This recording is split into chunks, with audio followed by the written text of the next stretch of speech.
Welcome to the vlog. This is Shem and you're here for another story as an MA student residing here in Manila. And this is Bakasyon Edition 2024 to 2025. Almost 2 years pa ko nga wala nakauli sa amo. And it was really so hard for me nga layo sa pamilya. As kinsanay man ko nga sige glakaw and layo sa akong pamilya, but during pandemic man ko murag itudluan kayo ta to give time more with our families and naging clingy jud me at that time and until nga niyan ko dere sa Manila balik. Pero grabe jud ang kamingaw, pero I know that it's part of my growth. In fact, last 2023 to 2024 kay ginadil jud ko ni Lord to not hold on things or on people and even my home. So mura kong nahimong 5.0 version of myself nga pati sa akong pamilya ginakuha ni Lord ang kana bitawng desire to be with them all the time mingon ana. So yaha jud kong gilutas at I think He is calling me someday to be a missionary kaya ginatry na ko niya, ginahinay na ko niya og langkat sa Mindanao. Sakit kaya guys, pero mo ginay tinuod guys, and I have to accept that kasi kailangan po na ko i-prepare ang akong self. If ever nga mao na gid na ang kabubuton ni Lord someday. Tamang-tama ra gid among pag-abot ani sa airport kay mao po'y pag-mention sa ako ang flight number, and ayun may na lang na si Princess o si Sherwin and kabalo si Princess na number sa ako ang flight kay kung wala bitaw mabiyaan gid siguro ko sa sobrang bangag, wala na ko kabalo nga ako na dayto gitawag. And ayun gipaylo na sa ako nila, wala ko nila biyahe kay 1 hour pa man after ang ilahang plane. So ako muna yung mauna and palitan ko nilang food and wala po ko nagmahay guys nga nagkuyog mi dito sa EDSA na langay jud mi. Supposedly moingon ko nga mag-NLEX lang pero wala pod ko kaingon kaya ampot ko pa say nag-hold sa ko at that time. But I think it's God's way of allowing us to be stuck in the traffic sa EDSA kay tamoy na ko na ilan si Princess and nagka-time pod mi nagka-catch up sad kay maski bitang nami sa usa ka campus dili gid mi magkakuyog kaayo kay naa siya work from home, then ang mga friends pod ko magtapok mi wala siya kasi sa uban namong friends it's so hard for us to be together kay lain-lain sa ang among mga priorities. So wala man gud mi na sa IGSL para magsikig tapok no, mag-spoil na jud. So mo nang pag-adult di ay lisod kayo magtapok yun. So nako diri na nakasakay na and happy kayo kay nakakita na kog dagat. It means na ta sa Zamboanga City. Thankful ko kay chill na kayo ang biyahe, nakatulog kog ayo dayon music pa gyud ni Taylor Swift na sa background. So manang lamig akong tulog guys and Buela, bienvenidos de Zamboanga. What? Ang giingon. Bahala na lang mga chamba. Okay, ang sweet guys yung asawa. So salamat kay maka-video ragyapon ko mas kadili ko sa window. I'm so happy to be back here ka 2023 pud tong last nga diri pud ko nanukad kauban akong friends going meto sa Manila kay ano lagi ni nag-start nami sa amo ang MA journey. And wala lang kinipod nga place, grabe kayog impact sa ko ang life kay diri ko nag-start og healing journey and diri po ko fully na heal sa akong mga trauma from the past and diri pod nako na discover kung kinsa jud ko, unsa jud ko nga klase nga tao. Charot, makailak na diring dapita.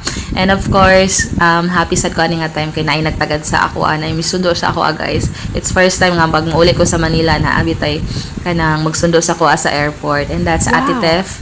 Thank you so much sa pag-wait, child out.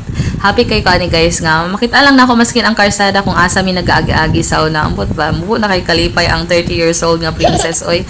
So mo ani nga padulong day miss sa KCC ka I'm so tired, I need refreshment and may nalang gets ako niya akong kauban and nakapag-decide nga mula ag sa pinakabarato, pinakagarantisadong KCC Mall de Zamboanga. Charot, sana bayan ko ani. Ani ang mall nga ginatuan na mo sa una katong student pa ako sa Ebenezer College pa and diri gid mi naga pamalit kay na mangutanan guys. So para dili na pud kayo mahal ang pamasahe, dili na mi mo diretso kay para isahan na and then sabay-sabay gid mi ato no kay para magtunga mi sa taxi sa una. So after namin maniud to ni ato na mi sa sinihan kay nakapay malan kami ug muha na to. So memories diri kay diri mi sige date sa ako ang mentor sa today si kauban siyang family pag naa sila free time or family time dili na jud ko lahi sa ilaha ginadala jud ko nila diri sa una every katapusan sa bulan. After that wala nami nangaon ang uli nami sa kong ate nagsakay nami og bus ay taxi di ay paingon dito sa bus station and then from there ning uli mi og Ipil. So then after 4 hours naabot nami sa Ipil ingon ana gyud kay aya ang biyahe na baguhan sab ko sa rural kay hinay na sila magpadagan pero okay na lang pod kay safe and sound ra and kung after na mo mag-online service sa akong ate sa iyang boarding house yan himi diri sa Gaisano Grand and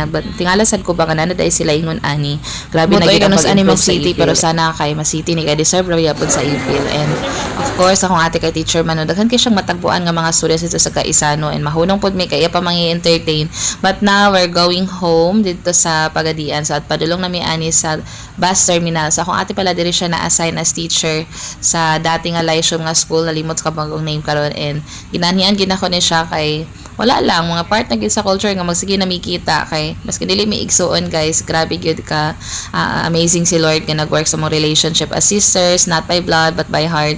And this time na nami sa bus and pauli na mi ani sa Pagadian and another more 4 hours kay grabe gyud ya jud ang daga dayon diri sa Dumalinaw. Akong ate ning hunong kay taga-Gipos man siya, dayon ako padayon pa nagbiyahe paingon sa Pagadian City. Dayon pag-abot sa Pagadian City awg lang ko kadjud kay magpalit og pasalubong dan nag-transfer na kog laing bus paingon sa Labangan Municipality. Dayon pag-abot sa Labangan magsakay na sad ko og motor guys kay pasulod pa siya sa amo diri sa Bukong and may na lang na ako sa Purok Uno manang dili ra kayo siya layo na lang siya gamay rough road pero makaya ra gyud siya guys. Dayon gitabo na ako sa kong papa diri sa dalan para alsahon na yang akong maleta and lakaw pa lang ko sa dalan saba na kay mo mga iro kabalo gid sila nga abot na ko. Sa balay mosulod na ta.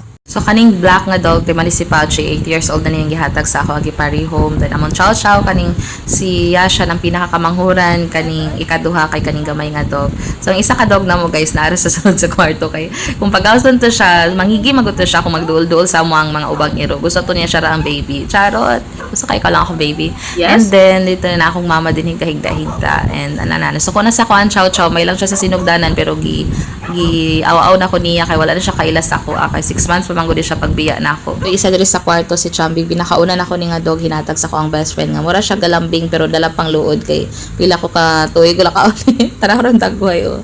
I'm so happy nga naabtan ni siya nga buhi kay happy ba ni siya mamatay guys atong niagi mga bulan kay kana lagi sige kaburo sa pagkahuman dili mapagawas ang iyahang anak kapila na gid na save sa ingon ana nga situation and ayan laban lang gyapon ta Cham para gyapon tang single karon. I think tag-goal na siya kay wala gyapon ko uyab na dala sa mong balay aw. Sayang lang gid kay wala na to yang anak atong pinaka-close na ako si Sleepy kay namatay na to siya before ko nagadtog Manila. And wala lang gi-feel lang nako ang feeling nga naa sa balay. Ayan, nag-journal ko kay thankful kay ko kay Lord nga nakamata ko on the next day nga naa na sa balay. So tan-aw hugaw kayo ang amo ang bintana o wala jud gitrapuhan sa akong igsuon ba. So si mama kay naghimo siya og kanang tapioca and nadiri ang uyab sa ko ang manghod kay na sila ginahuman so gadada sila snacks so nakiapil ko sa ilang pag snacks and happy pud kayo ko nga nakakaon sa niluto sa ko ang mama like this and more of that and of course machika-chika ang ako ang mama sa iyahang pagluto ingon siya mas gusto gid niya nga kanang dry ang pusit nga adobo and wala lang very province ang ambience sa amo ang balay kay naama gyud siya sa probinsya and pinakasulod pa gyud sa probinsya diri sa Bukong ay sa Zamboanga del Sur and daghan gid kay mga lugar nga sakop sa amo ang probinsya guys nga dili na ko matag sa tagsa kamo na laylaag sa Zamboanga del Sur para mas damor ninyo mailhan ang amo ang lugar and daghan kay karon ako mga bulak so manang nalingaw-lingaw ko diri og video habang nagsigi og muni-muni and this is our first time nga family devotional as a family so nag-require jud ko ani mag-devotional ta kay magpasalamat ta sa Ginoo and thankful pud ko nga ako ang